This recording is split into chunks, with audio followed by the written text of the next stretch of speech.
వాళ్ళు ఏం కోరుకున్నారంటే సకల జనుల మర్యాద కోరుకున్నారు. క్రొత్త నిబంధనలు ఏం కోరుకున్నారంటే లోక మర్యాదను కోరుకున్నారు. రెండు ఒకటే ఇంచుమించు. కానీ దేవుని మర్యాద మనం కోరుకోవాలి. దేవునికి స్తోత్రం కలుగుతుంది. దేవుని చట్టం ఒకటి ఉంది, దేవుని క్రమం ఒకటి ఉంది, దేవుని కట్టడ ఒకటి ఉంది. అది కోరుకున్న వారు కలిసే ఉంటారు. దాని ప్రకారం నడిచేవారు ఎన్ని ఆటుపోట్లు ఎదురైనా సరే వారు ఆయన్ని దాటిపోరు, ఆయన్ని దాటిపోయి రెచ్చిపోరు, ఆయన్ని దాటిపోయి నోరు పారేసుకోరు, ఆయన్ని దాటిపోయి నటించరు. ఎందుకంటే ఆయన అడ్డమవుతారు. దేవునికి స్తోత్రం కలిగిందండి. తప్పు చేయాల్సి వచ్చినప్పుడు ఆయన అడ్డం వచ్చేస్తారు. ఆయన అడ్డం వచ్చేసి ఇది నా చిత్తం కాదు, నువ్వు చేయొద్దు అంటారు. అది మన ఆంతర్యంలో మన మనస్సాక్షి మనకు బోధిస్తూ ఉండాలి. నువ్వు ఆయన గీసిన గీత దాటుతున్న తప్పు అని మన మనస్సాక్షి మనకి తెలియజేసినప్పుడు మనం ఆయన యొక్క ఉద్దేశాలు, ఆయన యొక్క కట్టడలు, ఆజ్ఞలు అనుసరించి నడిచేటువంటి వరకు ఉంటాం. ఏదేమైనప్పటికీ కూడా చెప్పుకోవటం వేరు, అనుసరించి నడవటం వేరు. Knowing is different from doing. చెప్పుకోవటానికి, తెలుసుకోవటానికి, చేయటానికి చాలా తేడా ఉంది. చెప్పుకోవటానికి, తెలుసుకోవటానికి, చేయటానికి చాలా తేడా ఉంది. తెలుసుకున్న వాళ్ళందరూ చేసిన వాళ్ళు కాదు. వాక్యం విన్న వాళ్ళందరూ క్లాసులో అందరికీ పాఠాలు చెప్తారు. ఒకడికేమో స్కూల్ ఫస్ట్ వస్తుంది, ఒకడికేమో స్టేట్ ఫస్ట్ వస్తుంది. మరి అందరికీ నేనే చెప్పా, ఒకడేమో తప్పాడు. కారణం ఎవరంటారో చెప్పిన వాడికి అంటారు తప్పు. కాబట్టి చెప్పబడిన దాన్ని తీసుకున్న వాడి మీద ఆధారపడదు. కాబట్టి మీ మీద ఆధారపడదు, మీ ప్రవర్తన మీద, దేవుని యొక్క వాక్యం బట్టి మీరు ఎలా నడుచుకుంటున్నారు అనే దాని మీద ఆధారపడి ఉంటుంది. కాబట్టి దేవుని సంఘం అంటే దేవుని కుటుంబం, దేవుని శరీరం, ప్రభువు వారి శరీరంలో అవయవాలన్నీ కూడా ఎడం చెయ్య, ఎడం కాలైనా, ఎడం కాలు బొట్టను వేరు, ఎడం కాలు చిటికెలు వేరు మనకి నిర్లక్ష్యమైనా దానికి దెబ్బ తగిన కుడికన్ను ఏడుస్తుంది, ఎడం కన్ను కూడా ఏడుస్తుంది. కాబట్టి మనలో అత్యంత అనుకూలైన ఒకటి ఇబ్బందులు ఉన్నప్పుడు మనమందరం ఏడవగలిగితేనే, మనమందరం సహకరించగలిగితేనే, ఆయన పాద దగ్గర మొరపెట్టగలిగితేనే, బ్రదర్కి ప్రార్థన చేసినప్పుడు నేను చేసే ప్రార్థనలో నాకు ప్రతిఫలం దొరుకుతుంది, నాకు అర్థమైపోతుంది. అక్కడ విడుదల ఉంటుందా లేదా అనేది నా ప్రార్థన నాకు చెప్పుతుంది. ఖచ్చితంగా వెళ్ళిపోతారని ఆ ప్రార్థనలో నాకు కన్నీరు దేవుని కృప పెట్టి, నాకు కన్నీరు వస్తే, నాకు నేను ప్రార్థన చేసినప్పుడు కన్నీరు వస్తే కనుక అక్కడ పని జరిగినట్టు నా రూల్ అది. అక్కడ నాకు కన్నీరు రాలేదంటే నా ప్రార్థన దేవుడు ఏం లేదని అర్థం. నేను డిసైడ్ చేసేసాను అది నా వల్ల, లేకపోతే ఎవరి గురించి చేశానో వాళ్ళ వల్ల. 2 వైర్లు పెడితేనే పని పెరుగుద్ది. ఒక వైరు నువ్వు, ఒక వైరు నేను. 2 వైర్లు కరెక్ట్గా ఉండాల్సిందే. నా ఒక్కడి వల్ల నీ పని అవ్వదు, గ్యారంటీగా చెప్తున్నాను. ఆయన వాళ్ళ మధ్యలో అనేక అద్భుత కార్యములు, సూచక క్రియలు చేయలేకపోయింది. అదేంటి? దేవుడు చేయలేకపోతే వారి అవిశ్వాసం బట్టి ఆయన చేయలేకపోయాడు. దేవుడే చేయలేకపోయాడు.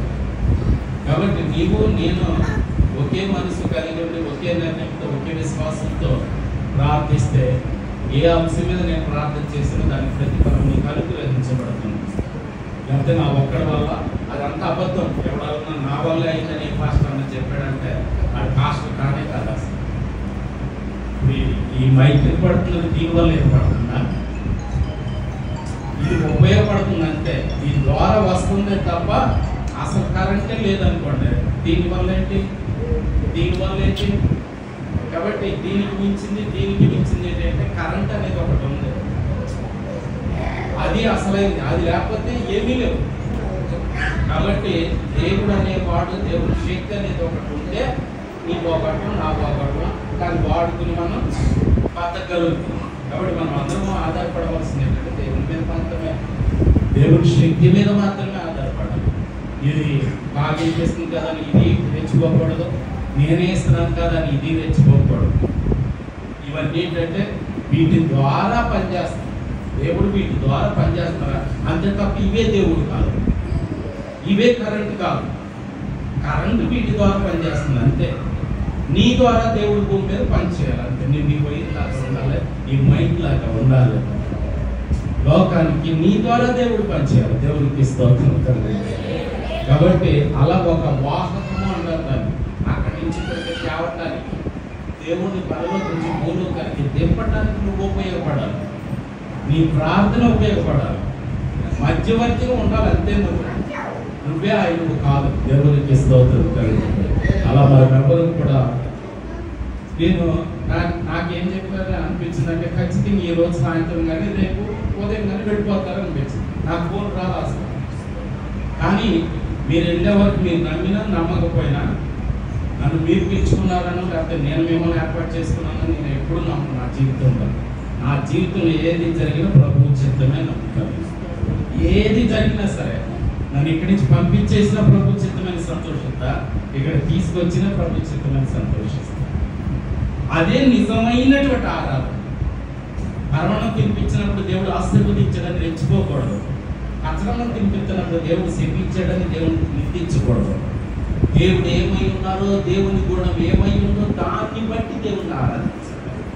దేవుని గుణం ఎప్పుడు నిన్ను ప్రేమించేదే, నిన్ను రక్షించేదే, నిన్నెప్పుడు భుజాల మీద మోసేదే. కొన్నిసార్లు నేను పథకం తినిపెడుతున్నట్టు దాంట్లో ఏదో కారణం అని అర్థం చేసుకొని మనిషి యొక్క గుణాన్ని బట్టి మనం ఆ మనిషికి గౌరవం ఇస్తాం. ఆ మనిషి అతను అట్లా చేయరా, అతని వ్యక్తిత్వం అది కాదు అంటాం. ఎవడన్నా ఒక మంచి వ్యక్తి గురించి చెడుగా చెప్తున్నాం అంటే ఆయన గుణం ఏంటో మనకు అర్థమైంది. కాబట్టి నా పట్ల ఆయన ఏదైనా కీడి చేస్తున్నాడు అని ఇంకొకడు ఎవడన్నా చెబితే మనం దాన్ని తీసుకోం. ఎందుకంటే ఆయన వ్యక్తిత్వం ఏంటో మనకి తెలుసు.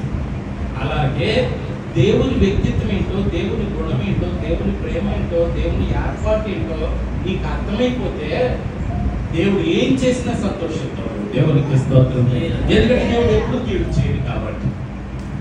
ఒకవేళ కీడుగా ఇబ్బందికరంగా అనిపించిన దానిలో ఒక మేలు, దేవుడు కలుగ చేసే ప్రతి అడ్డుబండ ఒక మేలుకే.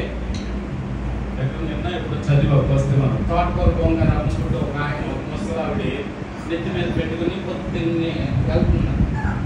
రోడ్డు మీద వెళ్తుంటే అడ్డంగా, రోడ్డుకి అడ్డంగా ఒక చిన్న ఒక రాయి, మనిషి తీయగలిగే రాయి అడ్డంగా ఉంది. మనం పడిపోతానికి పెద్ద పెద్ద రాళ్ళు అవసరంలా. పెద్ద పెద్ద రాళ్ళు తగిలి మనం ఎవరో పడిపోం. కావాలంటే చూసుకోండి. పెద్ద పెద్ద పర్వతాలు దగ్గర ఎప్పుడో పడిపోవడం. పెద్ద పెద్ద పర్వతాలు కూడా మనకి పెద్దగా పర్వతం అనిపించవు. మనం పడిపోయేది చిన్న చిన్న వాటికే. ఏది గురించి మాట్లాడుతున్నాను నేను? మనం ఎక్కువ బాధపడేది కూడా చిన్న చిన్న వాటికి, పెద్ద పెద్ద వాటికి బాధపడడం. ఒక ఇంట్లో అనుకోకుండా ఒక చనిపోయారు రక్త సంబంధంలో ఆ 3 రోజులు చూసుకుంటే అంతటా అయిపోతుంది. చిన్న చిన్న కొన్ని అవి వదలవాసన అవే మనం తినేస్తా ఉంటాయి. పెద్ద పర్వతాలు దగ్గర ఎప్పుడో పడిపోవడం, చిన్న చిన్న వాటికి పడిపోతాం. జాగ్రత్త అర్థం చేసుకోండి. ఈ ముసలావిడి ప్రతి ఓడు వెళ్తున్నాడు. కారోడు వెళ్తున్నాడు, బైక్ ఓడు వెళ్తున్నాడు, కోటేశ్వర్లు వెళ్తున్నారు. కానీ ఏం చేస్తున్నారంటే దాన్ని అడుగట్టుకుని దీన్ని ఇటు తిప్పుకుని వెళ్తున్నారు. కానీ ఏ ఒక్కడు దాన్ని తీయలేదు. ఈ ముసలావిడ ఏం చేసిందంటే, అరే గబుక్కుని ఎవరు పడినా పడిపోవడానికి పెద్ద కారణాలు అవసరం లేదుగా, దెబ్బ తగ్గడానికి పెద్ద కారణాలు కూడా అవసరం లేదుగా, వెళ్ళిపోయే టైం ఉంది వెళ్ళిపోతానికి పెద్ద కారణాలు కూడా అవసరం లేనే లేదు. అది ఊహించి ఆవిడ ఏం చేసిందంటే ఆ బొట్ట తీసి అక్కడ ఎక్కి ఆ బొట్ట తీసి పక్కన పెట్టేసి వచ్చి బలవంతాన్ని దాన్ని దొరిలిస్తే ఆ దొరిలించిన బండ కింద కొన్ని వెండి నాణ్యాలు నోట్లు. అక్కడే పొదలో కూర్చొని చూస్తున్నాడు అంటే ఏసై. ఆ అడ్డుబండని ఎవడ తొలగిస్తాడా? ఆ అడ్డుబండని ఎవడ తొలగిస్తే ఆ మూట ఆడితే ఎవరికి అర్థంగా ఉందని అసలు ప్రతి ఒక్కరికి అర్థంగా చూసి ప్రభు ఆ పొదలోంచి వచ్చి ఆ ముసలమ్మని గుడిలో హత్తుకున్నాడు. ఆ మూట ఆవిడ చేతిలో, ఆ బంగారు కొన్నాడు మూట దేవదాసు నిజంగా దేవునికి లోబడే బిడ్డవైతే నీ జీవితంలో ఎదురయ్యే ప్రతి ప్రతి రోగము, ప్రతి శోధన నీకు ఒక బంగారం మూట ఇవ్వడానికి దేవునికి స్తోత్రం. ఖచ్చితంగా నీకు అడ్డంగా వచ్చిన ప్రతిదీ నీకు మేలుగా మార్చబడుతుంది. అందుకే దాని కింద మూట ఉండదని తీసింది, ఇవిడే అడ్డంగా ఉందని తీసింది. కాబట్టి నిజంగా దేవుని చేత దేవుని హస్తుని జీవించే బిడ్డమైతే లోపల కల్మషం లేకుండా, ఆంతరంలో కల్మషం లేకుండా దేవుడు ఏమై ఉన్నారో, దేవుని గుణం ఏమై ఉందో దాన్ని బట్టి దేవుని ఆరాధిస్తే, ఇది బాగా అర్థం చేసుకోవాలి. ఎన్ని ఆటంకాలు వచ్చినా నాన్నే నమ్ముతున్నాను, ఎందుకంటే నాన్న గుణం ఏంటో మనకు తెలుసు కాబట్టి. నాన్న నమ్మినంతగా బయట నమ్మం. ఆఖరికి నాన్న తమ్ముడిని, నాన్న అన్నయ్య కూడా నమ్మం, నాన్నే నమ్ముతాం. ఎందుకంటే నాన్న గుణం ఏంటో నాకు తెలుసు కాబట్టి. నాన్న రెండాలు సత్యనారాయణ గారు అని ఒక మహానుభావుడు, ఆయన నాన్న గురించి రాసుడు. పిల్లడు చిన్నప్పుడు పరిగెత్తుకుని వస్తుంటే, నాన్న కోసం పరిగెత్తుకుని వస్తుంటే రెండు చేతులు చాసి ఆ పరిగెత్తుని ఎక్కడ పడిపోతాడు గగ్గం వెళ్ళిపోయి ఎత్తుకునంట ఇలా పైకి ఎగిరేస్తాడు. కొంతమంది పిల్లలు పైకి ఎగరేసి ముంచడారు, పిల్లలతో సరదా గడుపుతారు. ఆ కుర్రోడు పెద్దడైన తర్వాత పాడాడు ఆ పాట, గజల్స్ అని అంటారు. అట్లా ఏం పాడుతున్నాడంటే, చిన్నప్పుడు నాన్న పైకి ఎగరేపు నాకు ఇప్పటికీ గుర్తుంది. నాన్న ఎక్కడి నుంచో వస్తుంది, నేను పరిగెత్తుకుంటే నాన్న చూడటానికి పరిగెత్తినప్పుడు ఎక్కడ పడిపోతున్నాను, నాన్న కూడా పరిగెత్తుకుంటూ వచ్చాయి. రెండు చేతులతో పట్టుకున్నట్టు పైకి ఎగరేస్తుంటే అది ఇప్పటికీ నాకు గుర్తుంది. అప్పుడు ఇంటికి ఎగరేసాడు, అప్పుడు అర్థమే సాగుతుంది, నాకు ఇప్పుడు అర్థమవుతుంది. ఒరే, నీ జీవితం మొత్తంలో నువ్వు నాకంటే పైనే ఉండాలరా, నువ్వు నాకంటే పై ఎత్తులోనే ఉండటం కోసం నేను నా రక్తాన్ని, నా చెమట నా రక్తంగా దారిపోస్తాను అని ఆ కుర్రోడు పాడుకుంటాడు. చిన్నప్పుడంట నాన్న కొడుక్కి చొక్కా తొడుగుతున్నాడు. చొక్కా తొడుగుతుంటే ఆడ అప్పుడు అర్థం అవ్వలేదంట, తొడుగుతున్నప్పుడు అర్థం అవ్వలేదంట. ఇది బాగా అర్థం చేసుకుని కొడుకులతో నాన్న ఎన్ని బాధలు పడితేనో, ఎన్ని ఉపవాసాలు ఉంటేనో, ఎన్ని అవమానాలు ఉంటేనో, ఎన్ని కోరికలు చంపుకుంటేనో నీకు ఈ రోజు నీ స్థాయి వచ్చింది. కొడుకులందరికీ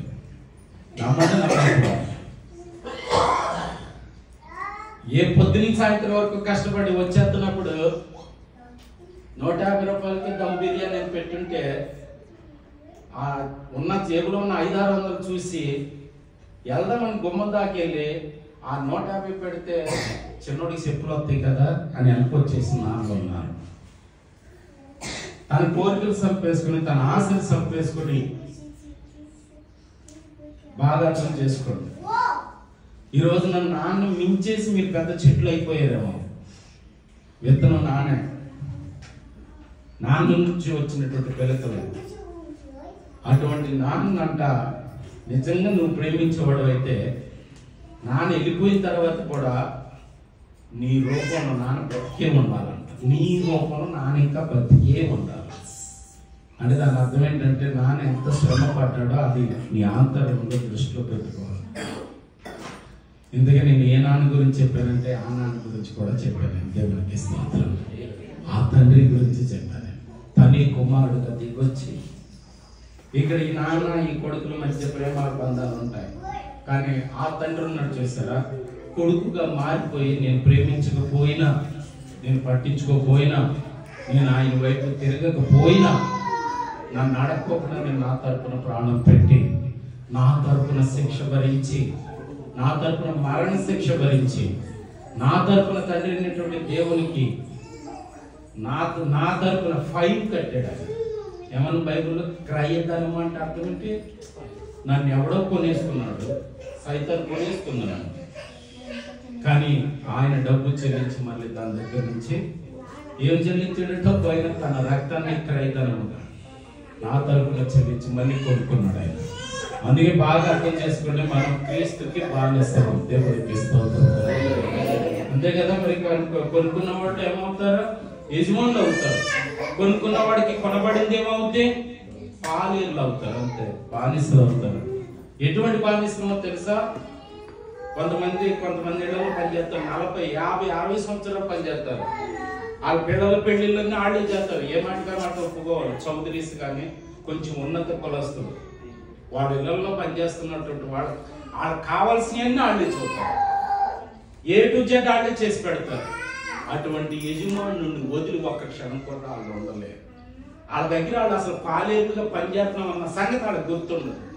వాళ్ళ ఇంట్లో బిడ్డలుగా మారిపోతారు అంతే.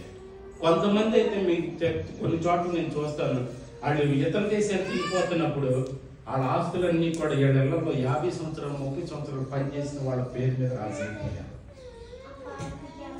ఎందుకంటే ఈ పని చేసిన వాళ్ళు యజమానుడికి నమ్మకంగా పనిచేశారు. కాబట్టి ఎప్పుడైనా గుర్తుపెట్టి యజమానిని తృప్తిపరుస్తున్నామో లేదో చూసుకోండి. ఆరాధన అయినా పని అయినా ప్రవర్తన అయినా సరే యజమానుని తృప్తిపరుస్తున్నామా లేదా, మన ఆరాధన యజమానుని తృప్తిపరుస్తుందా లేదా చూసుకోవాలి. కాబట్టి తండ్రి ప్రేమ అంత గొప్పదని, అలాగే మనం ప్రభు మార్గంలో నడవాలని.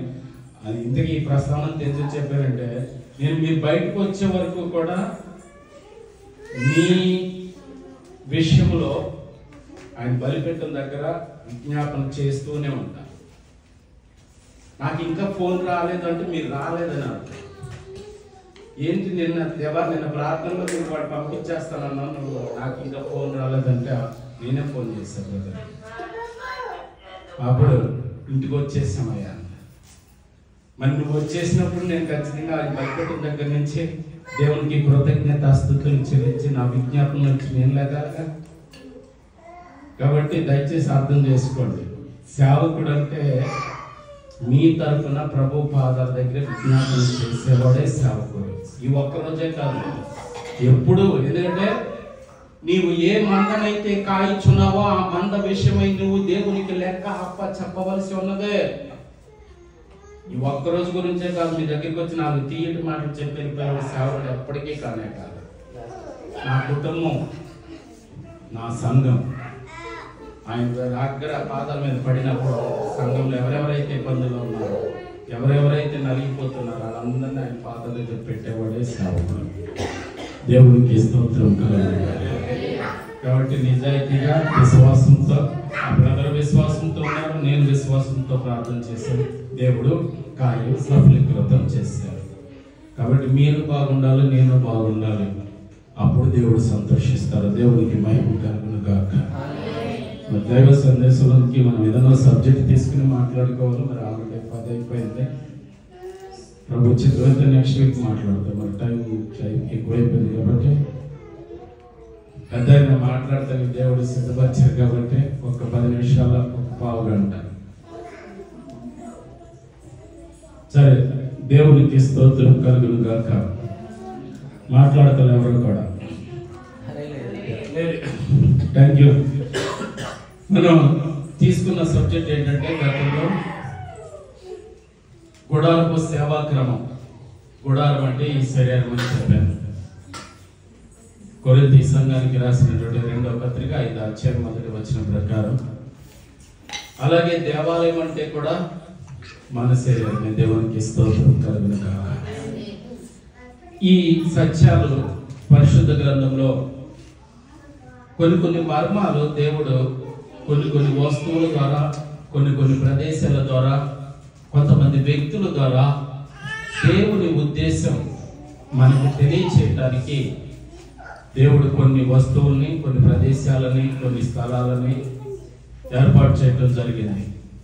అందులో ముఖ్యంగా బాగా అర్థం చేసుకోండి, ముఖ్యంగా ఏంటంటే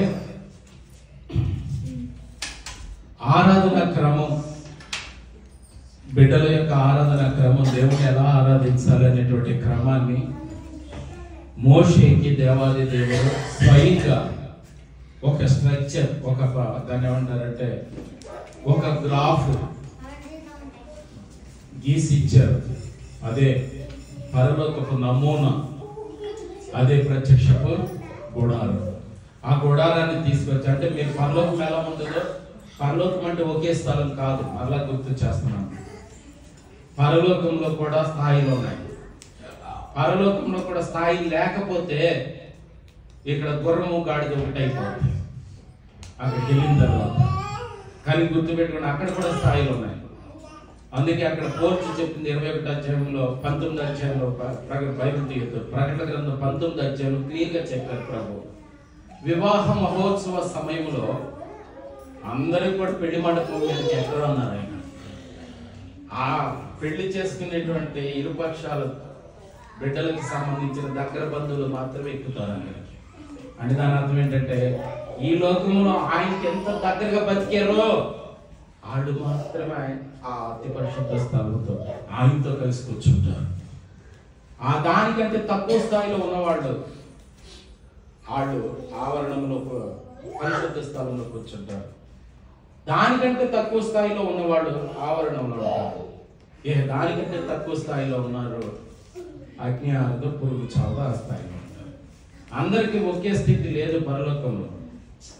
కాబట్టి విశ్వాసపు లోతులో ఎదగాలి. మనం ఇక్కడికి వచ్చే వరకు అక్కడ కూర్చుని యేసుని చూస్తూ సరిపోదు. ఇక్కడికి వచ్చి యేసు కుడి పార్శ్వమున కూర్చునే భాగ్యం సంపాదించుకోవాలి. దేవునికి స్తోత్రం.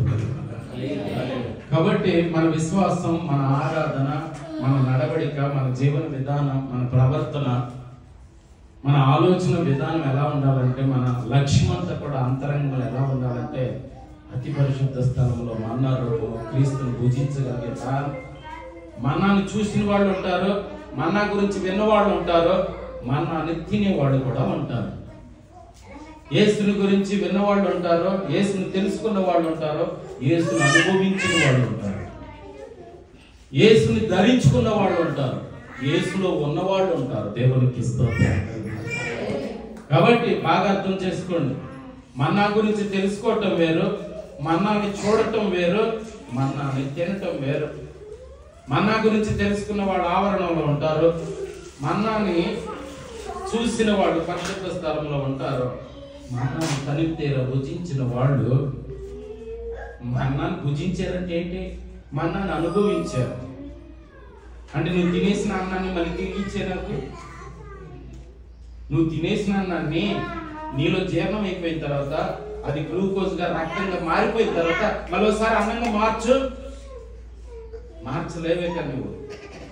అంటే దాని అర్థం ఏంటంటే యేసును అనుభవించేసిన తర్వాత యేసుకు వేరుగా ఉండలేవు. యేసు వేరు, నువ్వు వేరు కాదు. నువ్వే యేసు. యేసు యొక్క ఆత్మ నీలో ఉండి నిన్ను నడుపుతుంది. ఆ విడదీయాలని ఎవరు విడగొట్టలేరు. ఏమంటారు పౌలు గారు 8వ అధ్యాయం రోమాపత్రిక 31వ వచనం నుంచి ఒకసారి చదువుతారుగా. మనం ఎలా దేవునితో సంబంధాన్ని కలిగి ఉంటాము. రోమాపత్రిక 8వ అధ్యాయం 31 నుంచి. జాగ్రత్తగా వినండి. ఎంత గొప్ప మాట అంటే, ఎంత బలం వస్తుందంటే ఆ మాట చదువుతుంటే. ఇట్లుండగా ఏమందుము, ఎవరు మన పక్షాన ఉన్నారు? దేవుడు మన పక్షాన ఉండాలంటే ఈ లోకంలో మనం ఏం చేయాలి? ఆయన పక్షాన ఉండాలి. ఎన్ని ఆటంకాలు ఎదురైనా సరే ఆయన పక్షాన ఉన్నటువంటి అర్థం ఏంటి? మీకు అర్థమైందా? లేవి గోత్రాన్ని మాత్రమే ఇక్కడికి ఎక్కి వాక్యం చెప్పగలిగే అధికారం ఎదిగించారు. 12 గోత్రాలు దూడ బొమ్మను చేసుకుని వెళ్ళిపోతున్నప్పుడు, ఒరే నా వాళ్ళు ఎవరు నా పక్కకు రంటారు అంటే మొట్టమొదటి వచ్చింది ఎవరంటే లేవీలు వచ్చారు. ఎన్ని ఆటుపోట్లు ఎదురైనా, ఎన్ని ఆటంకాలు ఎదురైనా నా దేవుడు నువ్వే, నా బలం నువ్వే అని ఆశ ఎట్ట మొత్తుకున్నాడో అలా మొత్తుకునే వాడిని వదిలి దేవుడు ఉండలేడు. పరమాత్మ చూడండి, ఆ సత్యాన్ని గుర్తుపెట్టుకోండి. ఇవన్నీ పరీక్షలే. ఆ బ్రదర్ని హాస్పిటల్లో పెట్టడం అనేది ఆ బ్రదర్ మీద కక్ష కాదు, ఆ బ్రదర్ చేసిన పాపం కూడా కాదు. అసలు ఇది నావాడా కాదా, ఈ కుటుంబం నాదే కాదా, నాదే అని తెలిసిన తర్వాత తెచ్చేసాడు బయటికి ఆయన. దేవునికి స్తోత్రం. నన్ను నమ్ముకుంటాడా లేదా, నా మీద స్థిరంగా ఉంటాడా లేదా, నన్ను హత్తుకుని జీవిస్తాడా లేదా, అంత ఇబ్బందులు అంత నాతో ఉంటాడా? పరీక్షించుకోకుండా ఏమి తెచ్చుకోగా నువ్వు కూడా. 1 కేజీ వంకాయలు కొనడానికి 1 గంట ఆలోచిస్తాం. మార్కెట్కి వెళ్ళి ఇడి తిప్పి అడి తిప్పి ఎన్ని బేరమాడతావు? మరి నిన్ను ఆ మహిమ గృహంలోనికి తీసుకెళ్లాలంటే నువ్వు పరీక్షించబడకుండా, ఈ పరీక్షించబడకుండా దేవుడు ఎవరిని తీసుకోడు. పరీక్షించబడకుండా దేవుడు ఎవరిని అంగీకరించారు.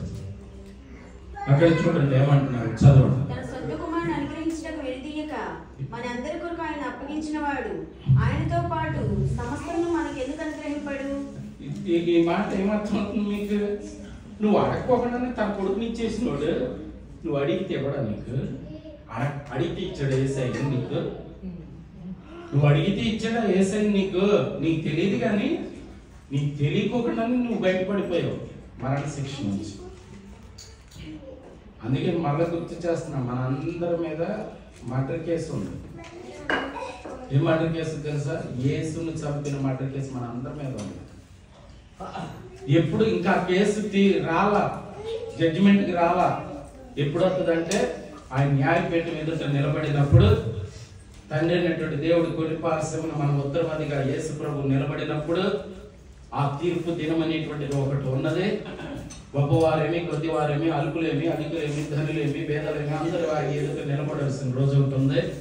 తీర్పు దినం ఒకటి ఉంది. తీర్పు తీర్చేవాడుతున్నారు, చేసిన పనులు బట్టి తీర్పు ఉంది. ఆ రోజున ఈ భూమి మీద మనం చేసిన దాన్ని బట్టి ఆ కేసు ఆ రోజున కొట్టువేయబడుతుంది. ఒకవేళ ఆయన చిత్తానికి అనుకూలంగా భూమి మీద బతకలేదు అనుకో, ఆయన పొడిచిన వాళ్ళలో మనం కూడా ఉన్నట్టే. ఆ మర్డర్ కేసుకు తగిన శిక్ష మన మీద కూడా పడుతుంది. రక్తము మా మీదను మా బిడ్డల మీదను అనలేదు మరి ఖచ్చితంగా మనందరి మీద మర్డర్ కేసు ఖచ్చితంగా. కేసు నుంచి బయటపడాలి. అందుకే చూడండి, జడ్జి ఏం చేస్తలేదు, అది ఎంత చిన్న కేసు అయినా సరే ఇప్పుడు కేసు పెడితే అది మళ్ళీ జడ్జిమెంట్ రావడానికి ఇంచుమించు 5-6 సంవత్సరాలు పడుతుంది, 10 సంవత్సరాలు పడుతుంది, 20 సంవత్సరాలు పడుతుంది. కారణం ఏంటో తెలుసా? ఫోన్లో తీసుకు నిలబడిన తర్వాత జడ్జి గారు ఏం చూస్తారో తెలుసా? వీడి ప్రవర్తన ఏంటో చూస్తారు. అన్నిసార్లు ఎందుకు తిప్పుతారో తెలుసా? వీడి ప్రవర్తన మార్గం కోసమే తిప్పుతాడు.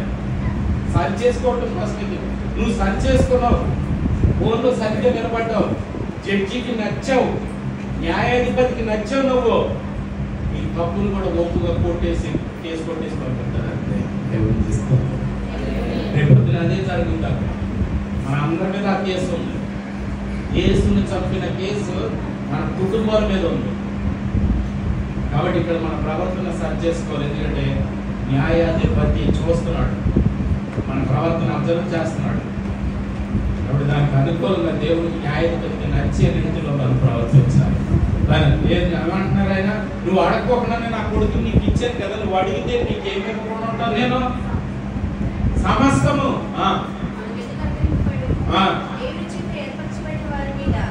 ఎంతగా ఎంత గొప్ప మాట చూడండి.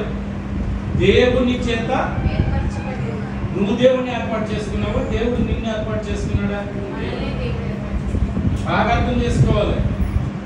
మీకు గుర్తుందో లేదో, ఇంతవరకు చెప్పారు. నయగర జలపాతం మీద ఆయన ఇటేపు నుంచి అటేపుకి నడుపుతూ వెళ్తున్న సందర్భంలో మీలోంచి ఒకడు రండిరా, నేను ఇటేపు నుంచి అటేపుకి తీసుకెళ్తున్న తీగ మీద అంటే 1000 మంది చచ్చిపోయారు రాసిన ఇది విశ్వదర్శన పుస్తకంలో.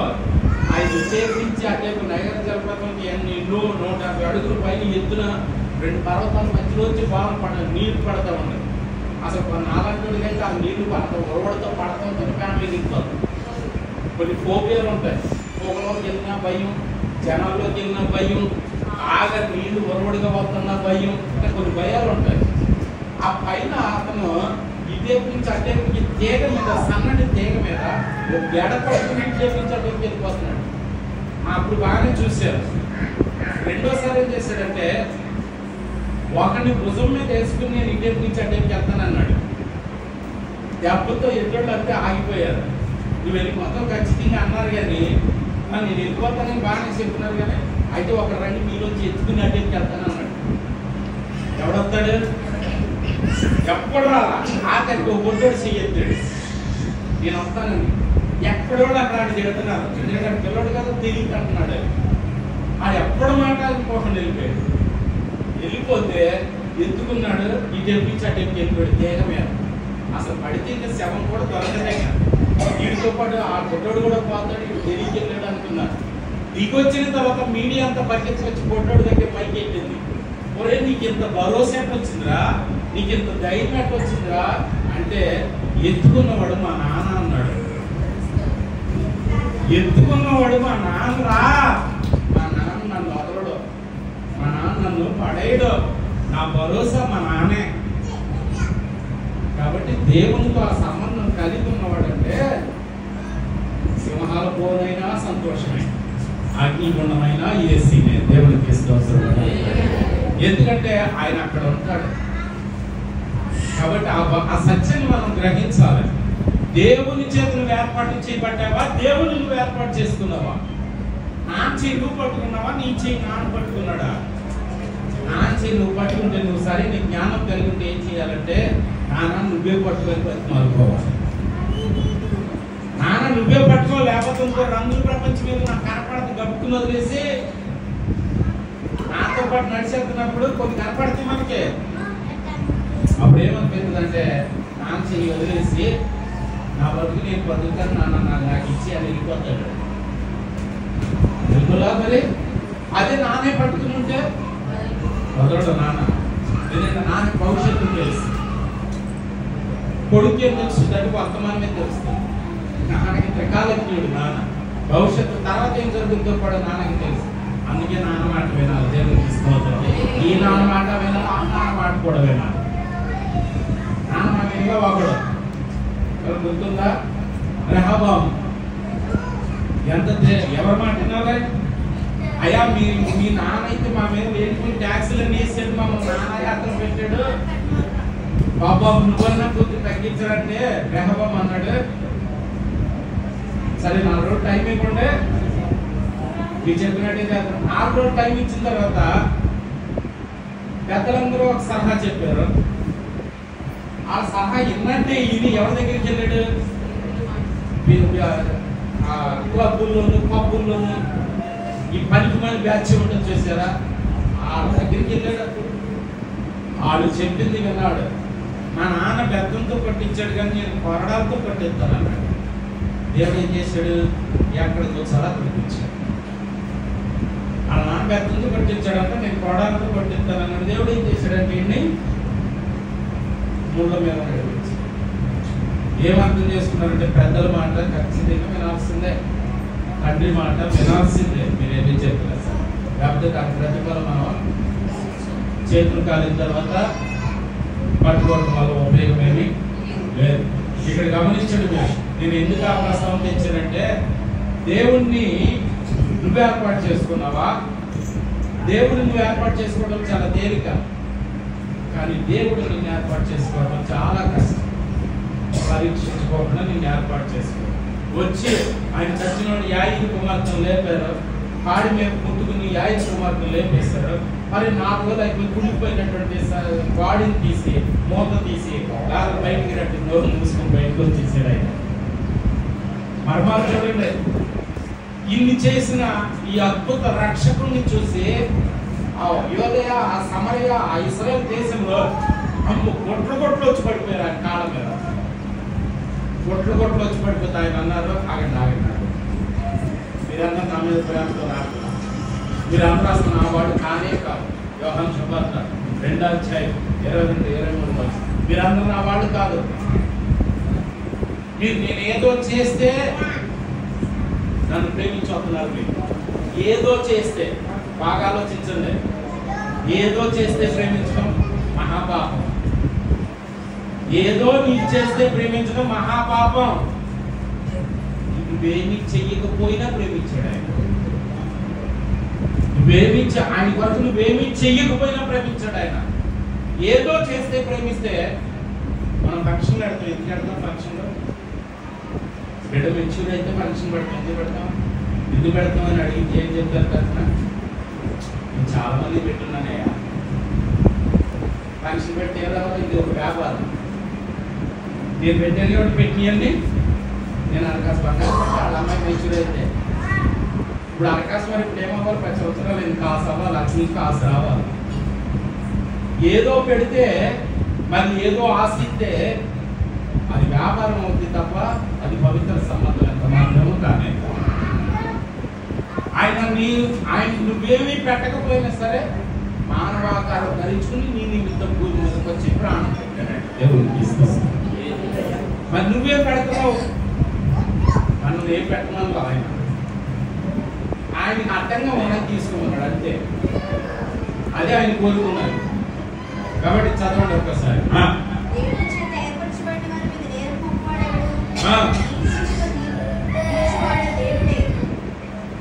ఎవరికి?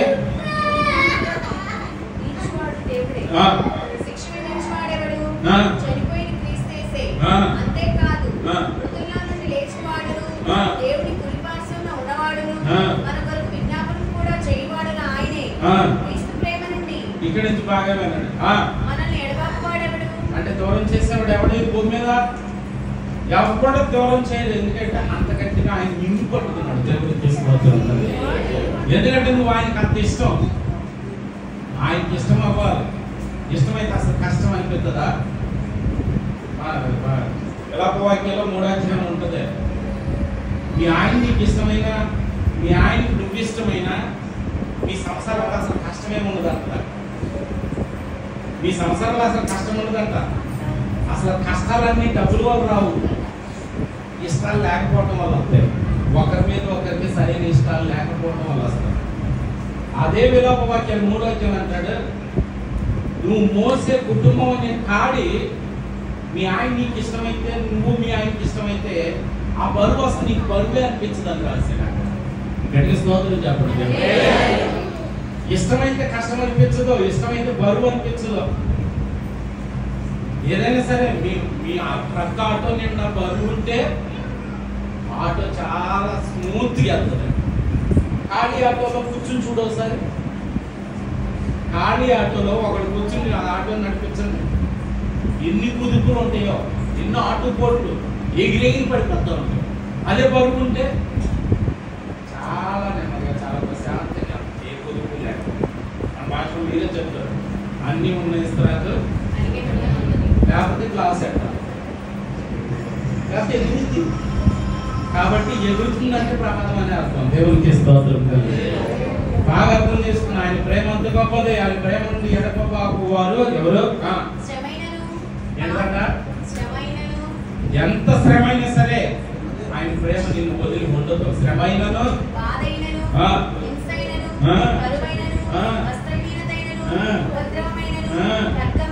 ఎన్నో ఆయన నుంచి దూరం చేస్తా.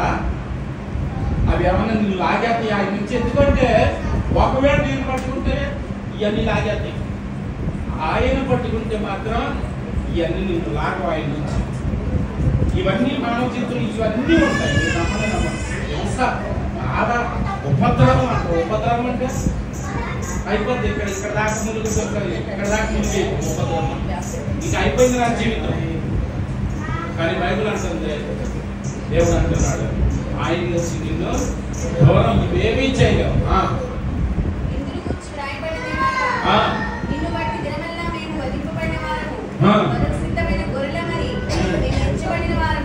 దేవునికి స్తోత్రం.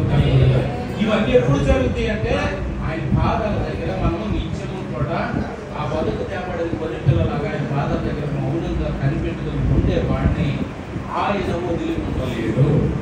ఆయన గట్టిగా పట్టుకుంటున్నారు. ఈ సత్యాన్ని మనం గుర్తుపెట్టుకోవాలి. కాబట్టి దేవుడిని ఆరాధిస్తున్నామంటే అర్థం ఏంటంటే నువ్వు శోధించబడుతున్నావు. ఉపద్రవం వచ్చింది, కట్నం అంటే ఉపద్రవం, శోధన వచ్చింది, బాధ వచ్చింది, ఇంకా వస్త్రహీనత అంటే డబ్బులు లేకుండా పోవడం, ఆర్థిక ఇబ్బందులు వచ్చినాయి, కానీ కరువు వచ్చింది, అన్నీ రాశారు ఆయన. ఇవన్నీ వస్తాయి. కానీ ఆయన అంటున్నారు, నిన్ను వదిలి నేను ఉండలేదు. నేను ఇవేవి మన ఇద్దరిని దూరం చేయవు. దేవుడికి ఇస్తున్నాడు. కాబట్టి దేవుడు ఏదో చేస్తే మనం ప్రేమించడం మనుషులకి, కానీ దేవుడు అలా కాదు. ఆయన కోరుకునేది ఏంటంటే నీ అంతరంగంలో ఆయన ఎంత పెద్ద పేట వేసావు దేవుని విషయంలో. వచ్చిన ఉదాహరణ చెప్పి మన సబ్జెక్టు నెక్స్ట్ వీక్ మాట్లాడతాం. వచ్చిన ఎగ్జాంపుల్ చెప్తాను. ఒక నది ఒడ్డున ఒక మహావృక్షం ఉంది. ఆ మహావృక్షం దగ్గరికి ఒక గుడ్డోడు స్కూల్ నుంచి రాగానే బ్యాగ్ ఇంట్లో పారేసి ఆ చెట్టు కింద వచ్చి ఆడుకునేవాడు. ఇప్పుడు ఏం చేస్తున్నారు పిల్లలు? పూర్వకాలం ఏం చేసేవాడు? పరిగెత్తి స్కూల్ నుంచి రాగానే, స్కూల్ నుంచి వచ్చేటప్పుడు ఎన్ని పుస్తకాలు కూడా అప్పుడు లేవు. ఇప్పుడు పెద్దోడు కూడా మూటలు మొలిగిపోతున్నాడు. ఆడ భూమి వచ్చేస్తుంది చిన్న వయసులోనే. కొంతమంది తల్లిదండ్రులు మనమే పైకి ఎత్తికెత్తున్నాం. నేనైతే పైకి ఎత్తుకున్న పుస్తకాలు ఎందుకంటే ఆ చేతి లాగేస్తుంది 2 బ్యాగులు, సెకండ్ బ్యాగ్ కూడా ఒక బ్యాగ్ సరిపోతుంది, సెకండ్ బ్యాగ్ కూడా పెట్టాలి. ఆ పిల్ల చూస్తేనే 20 కేజీలు 30 కేజీలు, పుస్తకాలు చూస్తే 40-50 కేజీలు మోటార్ పట్టుకెళ్ళాలి. వీళ్ళు రాగానే ఏం చేస్తున్నారో పూర్వకాలం ఏం చేసేవాళ్ళంటే రాగానే పుస్తకాల బ్యాగ్ ఇసి పాటలు పేరు కొట్టేసి ఎక్కడికి వెళ్ళాడో తెలుసా? కబడ్డీ ఆడతాకో, వాలీబాల్ ఆడతాకో, ఉంగుడు దూకుడు ఆడతాకో, లేకపోతే కొన్ని ఆటలు ఉండేవి కోతికొమ్మ వచ్చి ఆడతానికో వెళ్ళేవాడు. ఇప్పుడు లాగ్ బ్యాగ్ పడేసి ఫోన్ దగ్గరికి మీరు కూడా ఏం చేస్తున్నారో మిమ్మల్ని విసిగించుకొని ఉంటారని అటు పక్కన బిస్కెట్లు వేసినట్టు ఏమంటున్నారా? ఆ ఫోన్ అటు పక్కన పడేసింటే ఆడు ఆడుకుంటాం అనేసి. అందుకని ఏమైంది? ఇంత పిల్లలు కూడా ఏమవుతున్నాయి, ఆడుకుంటూ మానేశారు. తేడా వచ్చింది. ఈ రోజు వచ్చి ఆ చెట్టు కింద ఆడుకున్నాడు, చదువుకున్నాడు, పెద్దోడయ్యాడు. అంటే ఇది జస్ట్ ఉపమానం మాత్రమే. ఆ చెట్టు, ఆ కుర్రోడు రీసెంట్గా మీరు కూడా చూస్తుంటారు. చెట్లు మాట్లాడతాయి, చెట్లు ఏడుస్తాయి, చెట్లు నవ్వుతాయి. కిస్కో గ్రాఫ్, ఆ గ్రాఫ్లో పెట్టి చూశారు ఎవరు పేరైతే చెట్లు కూడా సుఖ దుఃఖాలు ఉంటాయని జగదీష్ చంద్రబోస్ మిషన్ కనిపెట్టాడు. ఆయన 2 వైర్లు తీసుకొచ్చి ఆ చెట్టుకి కనెక్షన్ ఇచ్చి ఆ వైర్లు తెచ్చి నీళ్ళలో పెట్టి గొడ్లు వచ్చుకుని చెట్టు దగ్గరికి వెళ్తుంటే నీళ్ళలో తరంగాలు వచ్చేసి బాగా తరంగాలు వచ్చి చెట్టు భయపడిపోయింది. ఇంకా రీసెంట్గా తెలిసిందో తెలుసా? ఏదన్నా దరిద్రపు వాసన వస్తుంటేనంట చెట్లు ఆకుల్లో హోల్స్ ఉంటాయి. మన శరీరానికి ఎంత శ్వేతరంధ్రాలు ఉంటాయో చెట్లు ఆకులకి హోల్స్ ఉంటాయి. ఆ హోల్స్ తోటి కిరణజన్య సంయుక్తులు ఆహారాన్ని తయారు చేసుకుంటాయి సూర్యుడు కాదు. అలాగే ఒకవేళ ఏదైనా దరిద్రపు వాసన వస్తుంటేనంట ఆ హోల్స్ ని ఆ చెట్టు అంట మూసేసుకుంటున్నారు. అంటే వాసనలు కూడా పీరుతున్నాయి చెట్లు. ఆ దరిద్రపు వాసన నా ఆరోగ్యానికి మంచిది కాదని వాసన కూడా మూసేసుకుని ఆ రంధ్రాలు మూసేసుకుని ఉంటున్నాయి. అంటే చెట్లు కూడా సుఖ దుఃఖాలు ఉన్నాయి, ప్రాణాలు. ఈ కుర్రోడితో ఆ చెట్టు మాట్లాడుతూ మొదలుపెట్టిన పెద్దోడేడు 1వ తరగతి నుంచి 10వ తరగతి, ఆ తర్వాత ఇంటర్మీడియట్. 10వ తరగతి అయిపోయిన తర్వాత ఎక్కడికి వెళ్ళాలి? కాలేజీకి వెళ్ళాలిగా. ఆ చెట్టుతో చెప్పాడు, ఈ 10 సంవత్సరాలు నీతో నేను ఉన్నాను, నాతో నువ్వున్నావు, నేను వెళ్ళిపోతున్నాను అన్నాడు. ఎందుకు? నేను వేరే ఉన్నత చదువులు పెద్ద చదువులు చదువుకుంటాను, వెళ్ళిపోతున్నాను. పెద్ద చదువులు చదివి ఏం చేద్దామని అన్నారు. చెట్టు డబ్బు సంపాదిస్తున్నాను. ఓహో, డబ్బు కోసమైనా చదువు? అలా అయితే నేను మహావృక్షాన్ని, నేను గంధపు వృక్షాన్ని. ఒక పని చేయి, నీ డబ్బే కావాలనుకుంటే కనుక, నువ్వు డబ్బు కోసమే చదవాలనుకుంటే కనుక, ఇగో నేను ఇన్ని మహావృక్షాన్ని కాబట్టి, ఇన్ని కొమ్మలతో ఉన్నాను కాబట్టి, నా చుట్టూ ఉన్న ఒక్కొక్క కొమ్మ అమ్ముకో చాలు, కొన్ని లక్షలు వస్తాయి. ఎందుకంటే గంధపు చెట్టు నేను ఈ డబ్బే కావాలనుకుంటే అన్ని చదువులు అవసరం లేదు, అవన్నీ అవసరం లేదు. ఒక కొమ్మ నరికెళ్ళి అమ్ముకో. సరే నరికెళ్ళి అమ్ముకున్నాను. గంధపు చెట్టు కదా, చాలా లక్షలు వచ్చినాయి. మరి తృప్తి వస్తుందా? ఒక కొమ్మ నరుకుంటే 2 లక్షలు వచ్చినాయంటే ఇంకా చాలా కొమ్మలు ఉన్నాయి కదా. మరి 2వ రోజు ఏం చేశాడంటే సరిపోలేదు వెళ్ళిపోతాను, బెదిరించదు. సరిపోలేదు వెళ్ళిపోతాను అంటున్నాడు. 5వ పని చేసి మొత్తం కొమ్మలన్నీ నరికేసుకో.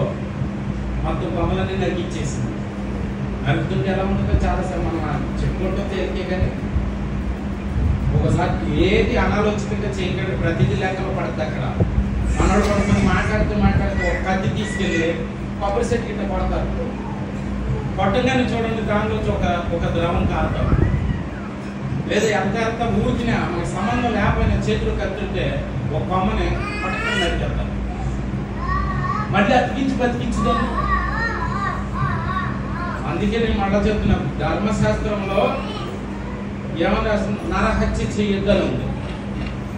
కానీ దేవుడు రాసిన ధర్మశాస్త్రం ఏమన్నా తెలుసా? సంపొద్దు అన్నది. కావాలంటే ఎవరిని అడుగుతారు అడిగాడు. సంపొద్దు అని మాత్రమే ఉంది. ఇక్కడ ఏమని రాసుకున్నారు తెలిసిండు? నరుడిని మాత్రమే సంపొద్దు, దేన్నైనా సంపొద్దు తినే అని రాసుకున్నాడు. నిజంగా చికెను మటన్లో ఈ అడ్డమైన మాంసాలన్నీ అవాదములు పాపం చేయకముందు తిన్నారా, పాపం చేసే తిన్నారా? అంతకుముందు అందరూ నాన్ వేసే, అందరూ వెచ్చే. పాపం చేయకముందు ప్రతి ఆకు ప్రతి మొక్క నీకు ఆహారం అగును అన్నాడే తప్ప ప్రతి జంతువు నీకు ఆహారం అగును అని ఎక్కడ అన్నా. నిజం చెప్పండి, వేపనైనా పాట అయినా మనందరి మీద యక్ష బతుకుతున్నాడు. కారణం ఏంటి చెప్పండి? ఎవరికి ఎంత పెద్ద పెద్ద పాటలు ఉంటే పాట ఆయన కూర్చున్నా సరే, మరి ఎందుకని హార్ట్ అటాక్లు ఇవేమి రాకుండా వాళ్ళు నిండు నూరేడు బతుకుతారు. కారణం ఏంటంటే తెలుసా? నాన్ వెజ్కి దూరంగానే ఉంటారు. మీరు నమ్మండి నమ్మకండి, నాకు ఈ మందు వద్దు, ఈ ద్రాక్ష రసం వద్దు, ఈ నాన్ వెజ్ వద్దు, ఒక్క వారం టైం ఇవ్వు నాయన అని కాలాడ పడ్డాడు. దానియేలు ఏమైంది? అందరూ నాన్ వెజ్ తిని, మటన్ తిని, రొయ్యలు తిని, పీతలు తిని, అసలు ఇది తినందేముందంటే ఈ అందరూ ఇన్ని తిన్నవాడి కంటే ఏమి తిన్నవాడికి ఏమైంది? అక్కడ ఊరికి ఆకులు అలాలో తిన్నవాడికి ఏమైంది? వాడి మొత్తం దేవదూతుల మొక్కలాగా ప్రకాశిస్తుంది. నిజమే చెప్తున్నా, మాంసం ఎక్కువగా తినవాడితో స్నేహం లేదని బైబిల్ రాసి, మాంసం హెచ్చుగా తినవానితో మద్యము హెచ్చుగా తాగువానితోనైనా నీవు ఖచ్చితంగా నీ ఆహారం నీ స్వభావాన్ని తెలియచేస్తుంది. నీ ఆహారం నీ ప్రవర్తన తెలియచేస్తుంది. నువ్వు తినే ఆహారం సాత్వికమైన ఆహారం అయితే నీ బుద్ధి కూడా సాత్వికంగా ఉంటుంది. అవునందుకే ఉపవాసాలు ఎక్కువ చేశారు. నా శరీరం మందు మంచిది ఏది నివసించట్లేదు, నా శరీరంలో కోరికలు ఎక్కువైపోతుంది, ఇంద్రియ నిగ్రహ శక్తి తక్కువైపోతుంది, అందుకే నేను తింటవాళ్ళ, అందుకే నేను ఉపవాసంతో ఉంటున్నాను. ఉండాలంటే దేవుని కోసం అంటే బాగా ఆడి మీద ఈడి మీద వ్యతిరేకంతో మనం తింటాం కాదు. బైబిల్ ప్రారంభించేటప్పుడు, అపాదనలు ప్రారంభించేటప్పుడు అసలు నాన్ వెజ్ జోలే లేదు. ఖచ్చితంగా ఆకులు అలాగే ఉన్నాయి. యథార్థంగా చెప్తున్నాం, ఉన్న సత్యమైతే మీరు తినొద్దని చెప్పట్లా. తినొద్దని దేవుడు కూడా చెప్పలేదు, తెచ్చుకో తినొద్దు అన్నాడు. ఎందుకంటే ఆ వస్తానే పలానా చోట మనం ముఖ్యంగా మన క్రిస్టియన్సే మొక్కల కోసం, బైకుల కోసం, బైకులు ఎలాగే తీసేసుకున్న వాళ్ళు ఉన్నారు కొంతమంది. ఏది మూలిపోయి లేదా కొట్టు చచ్చిపోయిన వాళ్ళు ఉన్నారు తెలుసా? క్రిస్టియన్లు ఫంక్షన్స్లో ఆడికంట బైక్ ఉంటుంది కదా మూలి, అది వేయలేదని ఆడ వేసి ఫుల్గా తాగేసి వడ్డించమని పొడిచేసాడు. మొక్కల కోసం మొక్కలుగా నరికేసుకుని పాపిష్టి బతుకులు మనకు ఉండకూడదు. ఖచ్చితంగా తిండి తక్కువే ఉండాలి. మీరు నమ్మంటే నమ్మకూడదు. ఎంత బియ్యం అన్నం తినకుండా ఉంటారో అంత ఆరోగ్యంగా ఉంటారు ఈ రోజు. దాని బదులు మిగతా ఏమైనా తినండి. తిండి వల్లే ప్రమాదాలు జరిగింది. తింటే వాళ్ళు తిండి ఎక్కువయ్యే చనిపోతున్నారు. బయట తిండి లేక చనిపోవడం చాలా తక్కువ. తిండి ఎక్కువై చనిపోతున్న వాటి ఎక్కువ మొత్తం మీద. సరే విషయం మీద వీడికి ఎక్కువైపోయింది. ఎందుకంటే మరి అంతే కదా, 10,000 వచ్చినోడికి ఇంకో 11,000 కూడా ఉంటే బాగుంటుంది అనిపిస్తుందిగా. వీడు ఏం చేశాడంటే ఒక కొమ్మతో లక్షలు వచ్చినాయి, ఇంకో 2 కొమ్మలు అంటే ఇంకా వస్తాయి కదా, మొత్తం మోడు చేసేసాడు. మళ్ళీ అయిపోయింది సార్, తృప్తి లేదు. మళ్ళీ ఏమడిగాడు? అయినా వెళ్ళిపోతా. అప్పుడు మిగిలింది ఏంటి? ఒక మొదలు మాత్రమే మిగిలింది. దానికే ఆ చెట్టు ఆ మొదలు ఆఖరిగా ఏడుస్తూ చెప్పిందంట, ఇంటికి ఎక్కువ డబ్బు వస్తాయి, కొమ్మలే రమ్మని అమ్ముకుంటే నేను వచ్చినాయి కదా నీకు, మొదలు ముదిరిది మొత్తం నరుకుని వెళ్ళిపోతాను. ఆయన ఆ చెట్టే యేసు నిన్ను వదులుకోవడానికి ఇష్టపడ్డాడు. ఆయన నరుక్కోమంటాడు, నన్ను అమ్ముకోమంటాడు, నా నీడను ఉండమంటాడు. యేసు ప్రభు చేసింది అదే. నిన్ను వదులుకోవటం ఇష్టం లేదు ఆయన. అవన్నీ నీ కోరికను కాదన్నాడు ఆయన.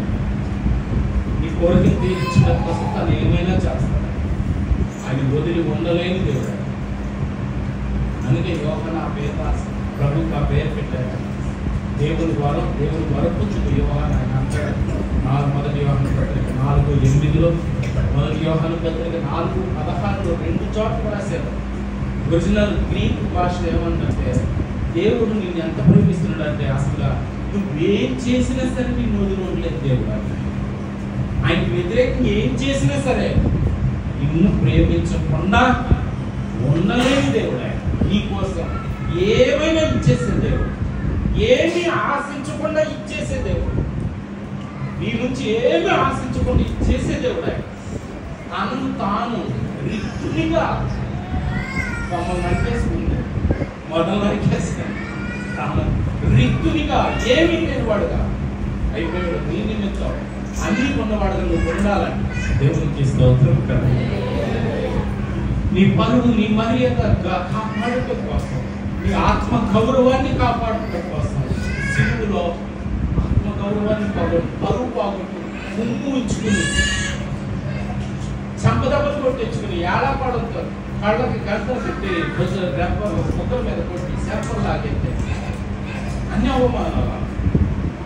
ఎందుకంటే సార్ నువ్వు అవమానం పడదు. ఈ పరువు కాపాడటం కోసం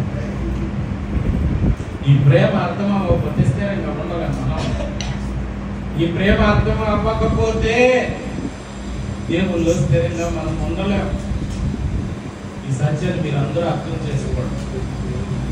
కాబట్టి దైవ సన్నిధిలో దేవుని యొక్క నివాస స్థలంలో మన దేవుని చేత ఏర్పరచబడినటువంటి ఒక సమూహం, ఒక సమాజం, ఒక రాజవంశం, ఒక యాజక వంశం, దేవుని శరీరం మనం, ప్రభు యొక్క శరీరం మనం, సంఘం అంటే ఆయన శరీరం. కాబట్టి ఈ సత్యాన్ని గుర్తెరిగి నీతిగా విశ్వాసంలో లోతులో ఎదిగి నీతిగా జీవించడానికి, విశ్వాసంతో జీవించడానికి కొన్ని ఎదురవుతూ ఉంటాయి. చెప్పాను కదా, చదివించి అన్ని ఎదురవుతాయి. ఉపద్రవాలంటే ఆ తట్టుకోలేదు. కానీ గుర్తుపెట్టుకోండి, దేవుడి నుంచి నిన్ను ఎవరి దూరం అవేమీ నుంచి దేవుడి నుంచి దూరం చేయలేవు. అగాధ జన్మలో పడి కొట్టుకుపోతున్నా నీ కాచుతనము, నీ దుడ్డితనం నీవు అక్కడ ఉంటావు.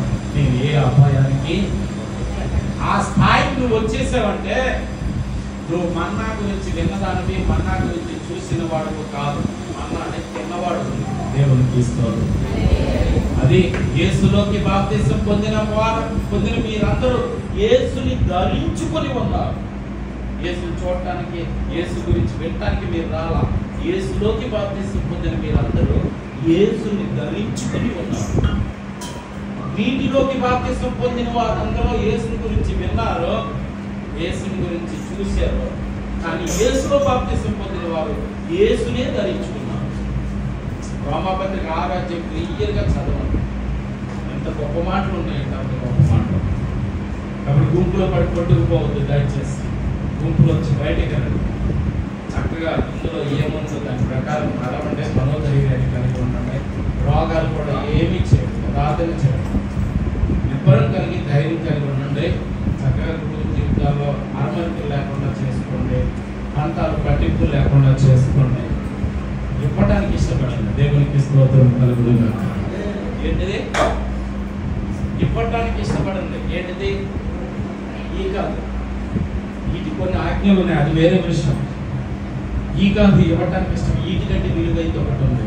ఆ చెట్టు ఇచ్చిందే, ఆ చెట్టు ఇచ్చిందే, కొమ్మలు ఇచ్చింది, మొదలు కూడా ఇచ్చేసింది, పువ్వులు కాయలు ఇచ్చేసింది, ఒకటి ఇచ్చుకుంటూ వచ్చింది. కాబట్టి ఇవ్వటానికి ఇష్టపడండి. ఎంత ఇచ్చానే, ఎంత పెట్టానే, నీ నుంచి నాకేమీ లేదే, ఇది వద్దు. ఏమీ ఆశించకుండా ఇవ్వండి, ఆయన చూసుకుంటాడు. ఎదుటి ఎవరికి ఏమి ఇస్తున్నారో మీరు దాని నుంచి ఏమి ఆశించవద్దు. ఎదురు ఇవ్వటం ఆయన నేర్పాడు. తండ్రి అంటే దేవుడు నేర్పాడు. తన కుమారుని మనకి ఇచ్చే, నువ్వేమి ఇవ్వకపోయినా నీకు ఇచ్చేసాడు తన కుమారుడిని. ఇవ్వండి. ఇళ్లలో రెచ్చగొట్టాడు మీ ఆయన, ప్రేమించడం ఇవ్వండి, ప్రేమ ఇవ్వండి. ఖచ్చితంగా మీ ఆవిడ రెచ్చగొట్టిందా, ప్రేమ ఇవ్వండి. ఇవాళ కాకపోతే రేపొద్దు సిగ్గుతో చచ్చిపోతాడు. ప్రేమ ఇవ్వండి. ఇవాళ కాకపోతే రేపొద్దు నేను వెనక్కి తిరిగి వస్తాడు మీ ఆయన. ప్రేమలో గొప్పతనం అది. అది అర్థం చేసుకుని ముందుకు పెడదాం. ఎవరు మర్యాదతో పెద్ద చెడిపోయిన ప్రపంచంతో మనం చెడిపోవద్దు, పడిపోయిన కుటుంబాలతో మనం పడిపోవద్దు, జారిపోవద్దు. ఆనం చూసి ఏమో చూసి మనం నేర్చుకోలేదు కాదు. పడిపోయినాడు ఒక్కడే, మిగతా 11 మంది బాగున్నారుగా. మనం ఎవరిని చూద్దాం? పడిపోయిన చూద్దాం. ఇంత తెల్లగా ఉన్నది చూడొచ్చు కదా. ఎక్కడో వచ్చిన ఇంకో మనకి ఎందుకు చూడాలి? మీరు ఆయన కాదు మనం ఆదర్శంగా తీసుకోవాల్సి ఉంది. ఆయన కొరకు ప్రాణం పెట్టిన 11వ అధ్యాయం 11:35 మీ గురించి రాసిన మాట నాకు బాగా ఇష్టమైన మాట. వీళ్ళైతే పడిపోయారంటే మీరైతే పడిపోతారని రాసింది అక్కడ. మీరు ఎప్పుడైతే పడిపోకుండా ఉంటారో మీ ఇల్లు పడిపోకుండా ఉంటారు.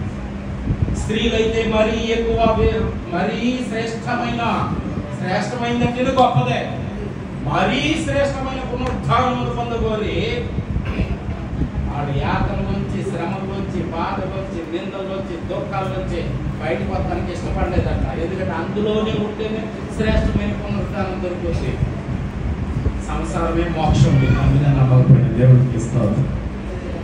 మీ సంసారం ఇబ్బందులే మీకు ముక్తి. ఉండండి అందులో. బయటకు వచ్చేద్దాం అనుకోమాకండి. పొలిములోంచి ఇనప ముక్క బయటకు వచ్చేద్దాం అనుకుంటే ఏమవుద్ది? పొలిములోంచి ఇనప ముక్క బయటకు వచ్చేద్దాం అనుకుంటే ఏమవుద్ది? తుప్పట్టుకోవద్దు నేల. పొలిములో ఉంటే పనికి వచ్చే పనిముట్టుగా తయారవుద్ది. శుద్ధి దెబ్బలు తిన్న కత్తి ఇనప మొక్క ఒక పనిముట్టుగా తయారవుద్ది. కాలంలో పడి ఉన్న ఇనప మొక్క తుప్పట్టిపోతుంది. యేసుతో శోధన, యేసుతో శ్రమ అనుభవిస్తున్న బిడ్డలో యేసుకు పనికొచ్చే పనిముట్టుగా తయారు చేయబడతారు. దేవుడికి స్తోత్రం. అర్థం చేసుకోండి. చక్కగా నిబ్బరంగా ఉండండి. మీరే మీ ఏనుగుల బలం మీకే వస్తుంది. ఖచ్చితంగా వస్తుంది. నమ్ముకోండి, ధైర్యంగా ఉండండి. చిన్న అట్ట వస్తాయి. వచ్చినాయి అంటే కనుక ఖచ్చితంగా మీ ఇల్లు దేవుడు పట్టుకున్నాడని అర్థం. మన గుర్తు చేస్తున్నా, గాలిపడానికి దారం కట్టుందంటే ఎవరి చేతిలో ఉన్నట్టే. తెగిపోయిందంటే కట్టుండటం బాధే. గాలిపడానికి దారం కట్టుండటం బాధ కదైతే కట్టేసి ఉంటుంది. దేనికని బాధే. కానీ వదులుతాడు. ఇది ఎప్పుడో తెలుసా? కింద పడిపోతున్నప్పుడు కాదు. పంటలు గాలిపటం పైకి వెళ్తున్నప్పుడు వదులుతాడు. కాబట్టి దేవుని చేతిలో కట్టబడి ఉండటం కష్టమే. నరుడు దేవుడి హస్తములో పడుట నరుడికి భయంకరమని రాసింది బైబిల్ హెబ్రీ పత్రిక. కష్టమే. కానీ ఉన్నతంగా ఎదుగుతున్నప్పుడు, ఆత్మీయంగా ఎదుగుతున్నప్పుడు, పవిత్రతలో ఎదుగుతున్నప్పుడు, పరిశుద్ధతలో ఎదుగుతున్నప్పుడు, దేవుని వాక్యంలో ఎదుగుతున్నప్పుడు, నీతిలో ఎదుగుతున్నప్పుడు ఆయన కొంచెం వదులుతాడు. కాబట్టి దేవునితో కట్టబడి ఉండటానికి ఇష్టపడదు. దేవునితో కట్టబడి ఉండటానికి ఏదైనా కట్టబడి ఉండటం కష్టమే. ఫ్రీగా వదిలేసి ఉండటం తేలిక. ఆయన ద్వారా కూడా ఇరుకుదే, ఇబ్బందికరమైతే. కానీ వెళ్ళిపోతే విశాలమైన పరలోకం దొరుకుతుంది. ఇరుకు ద్వారం గుండా పెడితే విశాలమైన పరలోకం దొరుకుతుంది. ఈ ప్రయాణం అంతా ఇరుకే. ధైర్యం కలిగి ఉండండి, నిగ్రహం కలిగి ఉండండి. ప్రార్థన చేసుకోండి. చక్కగా పవిత్రమూర్తి బలిపీఠం దగ్గర, కృపా సింహాసనం దగ్గర మనస్ఫూర్తిగా చిన్న ప్రార్థన చేసుకోండి. ఏ పరిస్థితి అయినా ప్రభు ఇందరు వాగ్దానం చేశాడు. ఇవేది నా నుంచి నిన్ను ఘోరము చెయ్యవు. పైగా ఇవన్నీ నీ మేలు కొరకే. ప్రతిదీ దేవుని యొక్క సంకల్పం. అంటే ప్రతి శోధన, ప్రతి అడ్డుబండ ఒక బంగారు మూటే నీకు. దేవుడికి స్తోత్రం. అర్థం చేసుకుందాం. అలా ముందుకు వెళ్దాం. నేను ఈ వారం చెప్దాం అనుకున్న సబ్జెక్ట్ మరి ఏం మాట్లాడుకుంటున్నాం? దీపస్తంభం గురించి మాట్లాడుకుంటున్నాం. ఇందులో గొప్ప గొప్ప పరమార్థాలు ఉన్నాయి. ప్రభు చిత్తమైతే నెక్స్ట్ వీక్ కంటిన్యూ చేద్దాం. అందరికీ మరొకసారి శిరస్సు వచ్చి హృదయపూర్వకమైన శుభాలు తెలియజేస్తున్నాను. ఎవరికి ఏ కీడులు జరగకుండా, ఇబ్బంది రాకుండా, ఇబ్బందులు కీడులు మేలులుగా మార్చి ఆ దేవాది దేవుడు మరలా దైవ సన్నిధిలో, మరలా విశ్రాంతిలో మనం కలుసుకునే వరకు ఆయన పర్ణశాలలో, ఆయన ఆశ్రయపురంలో మనల్ని, మన బిడ్డల్ని, మన కుటుంబాలని, మనం కలిగి ఉన్న సమస్తాన్ని కూడా ఆయన రెక్కల నీడలో భద్రం చేయాలని మనస్ఫూర్తిగా భగవంతుని మధ్య పాదాలు పట్టుకొని మనందరి తరఫున ప్రార్థిస్తూ ఈ మాటలు ముగిస్తూ ఉన్నాను. సమస్త మహిమ ఘనత ప్రభావాలు ఆ పరలోకపు తండ్రికే చెందునుగాక. ఆమేన్.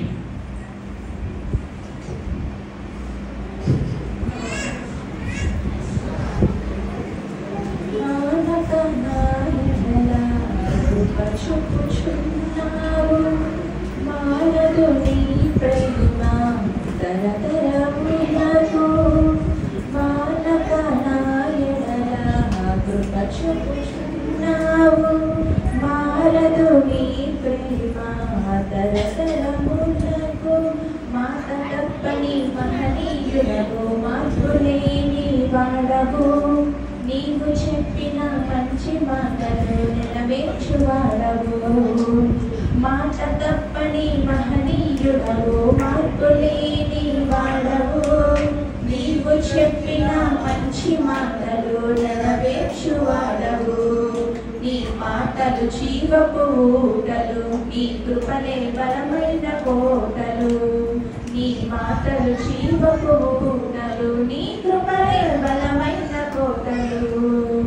దివినేలు స్తోత్రార్హుడా యేసయ్యా, దిగిరానయ్యున్న మహారాజు నీవయ్యా. మొదటి వాడవు కడపటి వాడవు, యుగ యుగములలో ఉన్నవాడవు. మొదటి వాడవు కడపటి వాడవు, యుగ యుగములలో ఉన్నవాడవు. దాచకని సంకల్పము తెలియచేయుచున్నావు, దయనొందిన నీ జనులా ముందు నడుచుచున్నావు. దాచకని సంకల్పము తెలియచేయుచున్నావు, దయనొందిన నీ జనులా ముందు నడుచుచున్నావు. దాటి వెళ్ళని కరుణామూర్తివై మనవి ఆలకించావు, దీర్ఘశాంతము గలవాడవై దీవించువాడవు. దాటి వెళ్ళని కరుణామూర్తివై మనవి ఆలకించావు, దీర్ఘశాంతము గలవాడవై దీవించువాడవు. నీ